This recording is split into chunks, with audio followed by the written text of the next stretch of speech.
Hello, and welcome to episode 112 of Prose. This week, steal some apples and inadvertently change the world, and bid farewell to summer while remembering the importance of memory.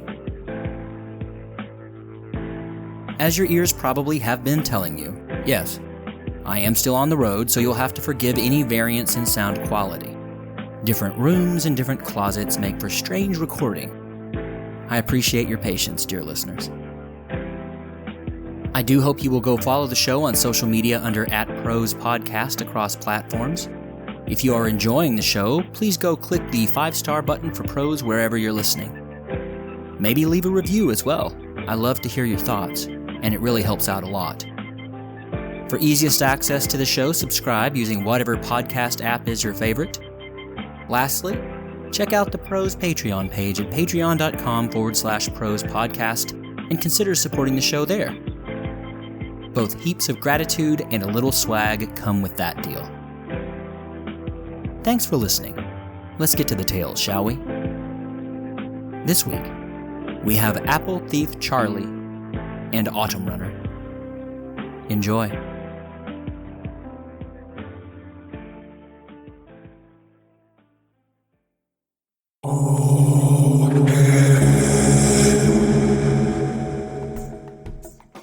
Apple Thief Charlie, an original short story by Jared I. McGee. Execution was a foregone conclusion at this point. In Dol Ishara, thieving was a capital offense. Charles could hear the rumble of the gathering, the black felt skies and strumming thunder therein mirroring what the council would have already no doubt decided. Today would be a day of darkness and violence. He did steal the apples. There was no denying it. These particular apples were not special, though. They were not made of precious metals, gems, or sky stones. They were not the seed fathers or core mothers of some royal crop line. Those were kept in the Nurum vaults far away and secured against people like Charles. They were not the spoils of some celebrated war on men or titans. They were not divine playthings responsible for shifting the cosmos, like some mythological apples were purported to be. These apples were just apples. Pedestrian, normal, edible. Edible being key. Of the 4 golden fruits, Charles had eaten only one, the smallest of the pilfered quartet. He was hungry after all. That is why he stole them. He had to find food for himself and his younger siblings, Harash, his 5-year-old brother, and Anush, his 4-year-old sister. The stolen fruit hadn't tasted special because it wasn't special. Hundreds of thousands of bushels of such apples were thrown away as trash at the end of trade each day. Some bruised, some browning, some simply proving to be too cumbersome for a merchant or shopkeep to harbor or transport. No one ever considered giving them to the poor masses of the fields, though. This ruined bounty. Such uppity dreaming was scoffed at. Why give food to these beggars who could not pay for it and who did not work for it? Such practices would instill laziness and continued destitution. Not giving away the excess from trade days was downright patriotic. They were looking out for those fields residents that might otherwise be seduced into a life of half-lidded ease. The fields. The name of the litter of makeshift shelters that the poorest of the poor of Dol Ishara made in the sewer district was a bit too grand, a bit too hopeful when compared to the stark realities found therein. At the center of the fields was Kalado Mank, the vast and writhing man-made catch-all lake and sewage port. When the city's offal and wastewater wriggled its way to Kalado Mank from the increasingly plenteous sewage canals, where it gathered and then monthly was flushed into the greater Ardon River through a series of dams, dikes, and locks. Because of that monthly practice, the last day of the lunar cycle was always a big busy day in the slums of Dol Ishara. Yes, the fumes from Caladomank were so painful that the fields became almost uninhabitable on that last day. But the hope of the renewal to come and what that first day of the new lunar cycle would bring invigorated the residents there. Even if they did know from grim experience that the refuse would continue to flow into their home, stinking and fetid and leaching from them and their loved ones' health, happiness, and everything else good of which they dreamed. Charles had seen all too often his fellow citizens picking out fruits and vegetables and animal scraps from the flows of the sewage channels. Most of the fields being so desperate for food that they would happily accept the cast-off from the flows before they reached the larger cesspool of disease and danger. Once the trash of the city made it to Caladomank, it was lost. So, people planned plucking parties to try to get the best trash before it became inedible or unusable. There was no good way to go about planning such a plucking party, however. The sewage channels ran about in strange spoken wheel patterns all throughout Dol Ashara, so discarded scraps would never pop up in the same places. If a merchant tossed a crate of shine fruit from the trade district into the canals on a Monday, it might pop up in the southeastern corner of the fields on Tuesday. If a shopkeep upturned a barrow of ox bones that same day at the same place, the canals might take the bones to the northwest corner of the fields that same day. There was just no predicting the path of the tarnished treasures. So the people sent their youngest, their nimblest, their most idle, their most learned, to fish from the stinking streams of Dol Ashara. This is why the 3 remaining apples were such a treasure to Charles. He had tasted the unremarkable apples and thought them unremarkable, but only because he'd once been paid one as a day's wages working up in the city proper. That apple had been split between himself, his parents, and his 2 older siblings, all of whom had died of disease and malnutrition before Harash and Anush were old enough to have a strong memory of them. That first unsoiled apple had been the greatest thing he'd ever tasted in his life. The memory of it seemed to outsize actual apples, as he had experienced, but that memory was golden as those 4 apples, something to remain unassailed, something that helped him continue through the harshness of life. Harash and Anush had never tasted unsullied food before. These apples would make a golden memory for them. Not only that, but the little ones would get an entire fruit to themselves. The 3rd remaining apple would either be split up and sold for a handsome sum that would see Charles and his siblings taken care of for a time, or split among the 3. Maybe he would cut up and dry the 4th and final apple. Then, it would last longer and potentially serve as a meal later on down the line. If there was to be a later on down the line.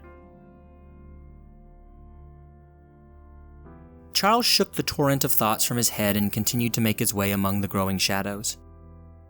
He had long since escaped from Dol Ashara's main complexes and trade district. He was now in the odd rings of merchant-class homes and shops that acted as a buffer zone between the fields and the handsomer parts of the city. Seeing the wealth that even this supposed underclass held shook Charles and made him angry. Angry at the unfairness of it all. Just 1 week of one man's wages from the middle classes would help Harush, Anush, and he live like royals for a year in the fields.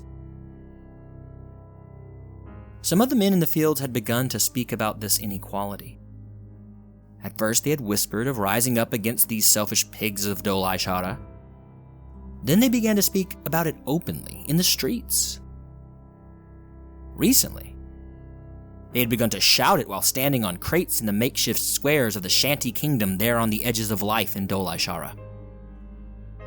These loud firebrands called themselves the Resurrected. After all, the fields existed outside of life, did it not? The peoples therein were the same as the dead.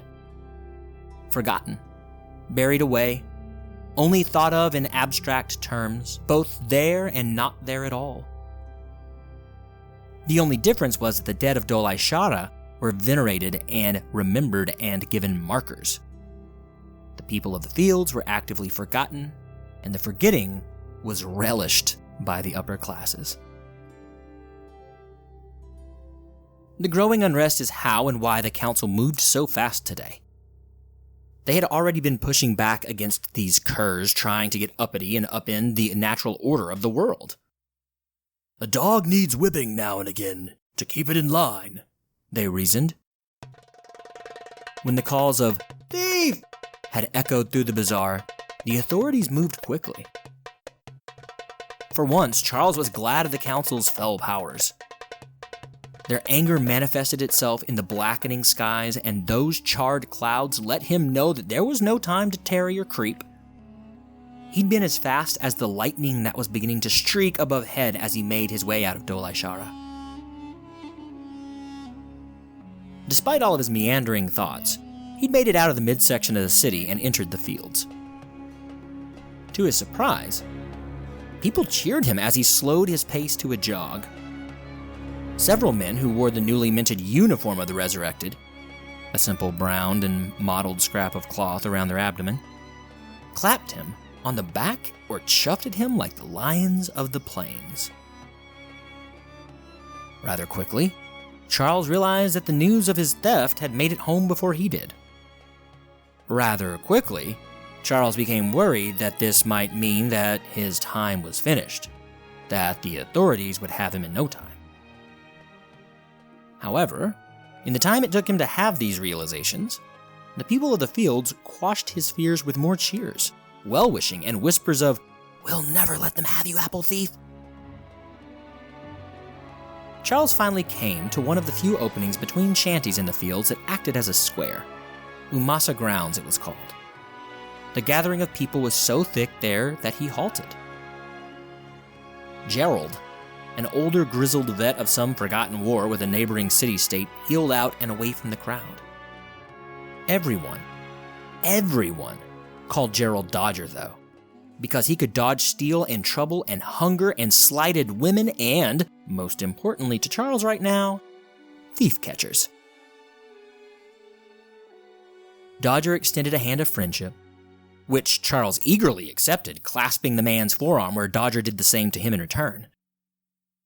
To his surprise, Dodger then lifted his arm in the air, still clinging to his forearm, declaring in a far more clarion voice than Charles would have ever thought could come from such an old, wiry one. This is Apple Thief Charlie, the man who dared, the taker of gold. Today he struck the first poignant blow for the resurrection. Today, my children, begins our rebirth." The uproar of cheers and shouts and exultations hurt Charles's ears. For some reason, he was meant to be a hero for the resurrected now? An icon? Is that what was going on? Apple Thief Charlie. What a strange moniker. No one called him Charlie. He touched the inner pocket of his coat to make sure the apples were safe and secure. As he saw bright faces begin to turn dark in their shouting against the people and the powers of Dol Shara, he scanned the crowd for Harash and Anush. No, of course, they wouldn't be there. They were good, well-mannered children, and he told them to leave their hovel for no reason until he returned. As the crowd continued to swell, and their chants continued to grow louder and more sinister and more grandiose, Charles, his arm now free of Dodger's grasp, made his way quietly out of the Umasa grounds and back toward his home. It was dinner time, and he needed to feed his family.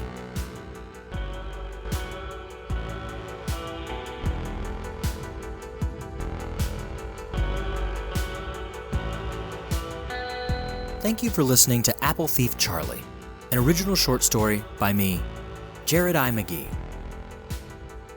Please stick around for our next short story, titled Autumnrunner, where we'll think about the end of summer together.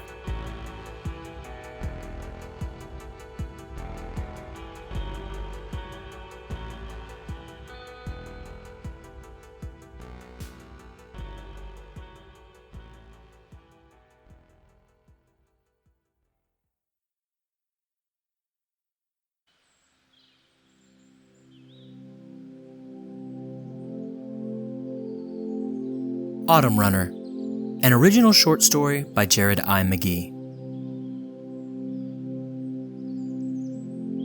Are you sure you saw one? Of course I'm sure. I saw what I saw, Sinphil.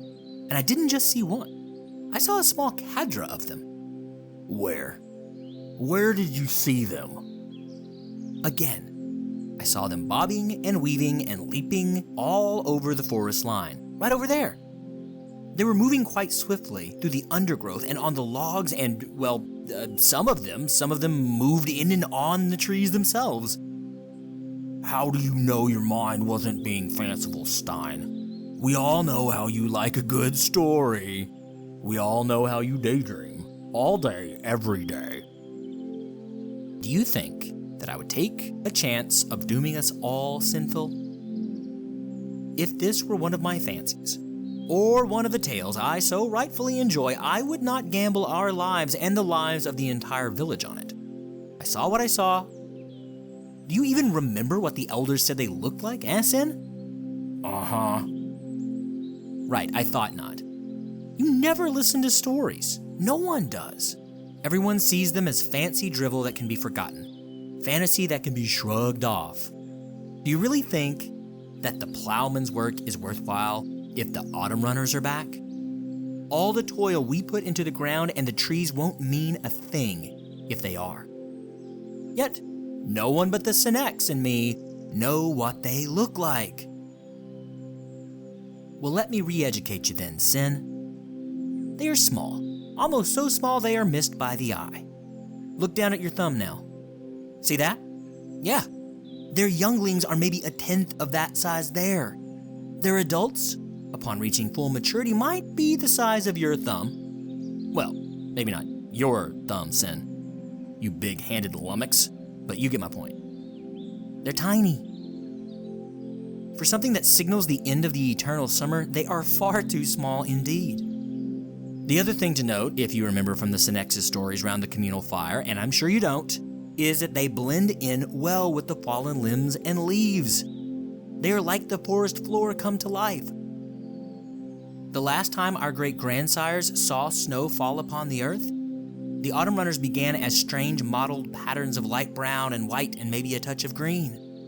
Then as the warmth gave way to the cold and the dead, their browns darkened, they had stripes of black and white and all of their greens faded away, just like the forest. They blend, Sin. And that blending is part of the signal for our preparations. Can't you see, Stein? Can't you see how difficult that is for anyone to believe? Firstly, what creature's pelt changes with the weather? You don't see my skin shifting, eh? Secondly, and more importantly, the great-grandsire's memories are just that. The broken recollection from hard lives that have seen too many seasons. They can barely remember what they had for breakfast 2 sunups ago. Would you risk all our lives on their trying to remember something well nigh a century past? There you go again, Sin. You just discount accumulated knowledge if it isn't packaged well, or if it's packaged with a bit too much fluff or flair or misremembering. Sure, their tales aren't spot on. I am sure that some fact has become legend, but that doesn't mean we shouldn't heed those lessons learned over the course of their lifetimes. You and me, Sin, we've never felt the bite of winter. Almost no one living has at this point. So we need to go by these tales and as best we can and prepare for the worst while hoping for the best. Isn't that one of those truisms your ma is always saying and you're always repeating? Well, yes. But don't you go using my ma's ironclad logic on me in the same breath as bugbears come out of the deads of fairy stories to kill off our summer. It's just too much, Stein. Too much is better than too little when it comes to caution, old friend. Surely, we can agree there. And you're sure you saw the little beasties flitting across the forest floors? Yes, Sinphil. Again and again and 1,000 times more, yes. They are so fast, but I caught them. Caught them with the eye. Their fur still looks like the living forest at this point. A host of shades of brown with stripe of light flecked off white and black with tendrils of varying green throughout. That's good! That's good! It means the Autumnrunners have only just awakened. If the Senex and the Grandsire's recollections in the stories are anything close to correct, we'll have 3 to 4 moons before the eternal summer finally comes to an end after all these years. We should start keeping a keener eye out for the Autumnrunners, as we'll be able to test that timetable against the shift in their coats. Stein, couldn't we just look at the trees too? Sure, yes, of course. Sorry, Sin. The forest will see changes too, according to those same tales. It's all uncertain though, isn't it? We are entering a time that has boundless questions and few, if any, answers. A time rumored to turn neighbor against neighbor and kill even the best of us. I have to be honest, Stein. A big ox I might be, but this big ox is terrified if the warmth of the world is to leave us. I think we'd be stupid not to be a little afraid, Sin. But you didn't see the Autumnrunners. They were grace and beauty of the natural world come to life, man. Remember that they aren't meant to be some portend of the end of times. They chirped and chittered as they ran. And they played, Sin. They played. Doombringers surely wouldn't play. They were joyful. That may be. But don't they while away the winter times? Aren't they said to disappear into the bones of the earth while we take the sting? That they are. But that does not make them evil. It means that they too must endure hardships along with the good times. So they are like us. And we should aim to be more like them, Sin. Let's enjoy the beauty and bounty of the land while we can. Let's frolic and play, but let's also not forget to work toward a bleaker, colder tomorrow. Let's live in joy and wonder in the now while preparing to sustain ourselves through darker times on the horizon. We could learn a lot from these Autumnrunners, Sinful. And I aim to. Thank you for listening to Autumnrunner, an original short story by me, Jared I. McGee. That does it this week for Prose. All sounds you heard this week come from YouTube's free audio library, freesound.org, or are of my own creation. Those taken from the external sites are being used under CC 0 Universal Public Domain Dedication licenses. I do hope you enjoyed the 2 tales this week. We will be back in 2 weeks' time with another regular episode. As always, I hope that you will love those around you, tell them that you do, and embrace this life as it is, forever and for always, stranger than fiction. See you next time.